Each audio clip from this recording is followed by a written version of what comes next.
Hello guys, எத்தனை பேர் something something movie பார்த்துருப்பீங்க? நிறைய பேர் பார்த்துருப்பீங்க. பார்க்காதவங்க யாருமே இருக்க முடியாது. அவ்வளோ சூப்பரான மூவி. அந்த மூவியில் ஜெயம் ரவி ஒரு சாப்பாடு சாப்பிடுவார். எல்லாம் பார்த்துருக்கீங்களா? திரிசாவுக்காக போவார் அந்த வில்லேஜுக்கு.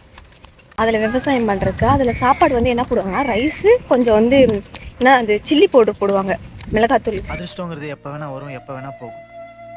ஆனால் காதலுங்கிறது ஒரு தடவை தான் வரும், கடைசி வரைக்கும் போகாது. அங்கிள், இது உங்க காதுல விழுந்திருக்குன்னு நினைக்கிறேன். அந்த மிளகாத்தூள் போட்டு எத்தனை பேர் சாப்பிட்ருக்கீங்க? ஆக்சுவலாக வில்லேஜ் சைடு இருக்கவங்களாம் மார்னிங் ஒர்க் போயிட்டு நைட் வந்துட்டு சமைக்க முடியல அப்படின்னா அந்த ரைஸில் கொஞ்சோண்டு மிளகாப்பொடி போட்டு செம்ம டேஸ்ட்டாக இருக்கும். ஆனால் அதில் வந்து ரொம்ப கஷ்டப்பட்டு சாப்பிட்ற மாதிரி காமிச்சிருப்பாங்க. ஆனால் என்ன சொல்கிறது, மிடில் கிளாஸ் வாழ்கிறவங்க எல்லாத்துக்குமே அந்த ஃபுட்டு நம்பி தான், வேறு எதுவுமே இல்லை அப்படின்ற மாதிரி இருக்கும். நைட் எது சமைக்க முடியல அப்படின்னா அதை தான் வச்சு சாப்பிட்டாகணும்.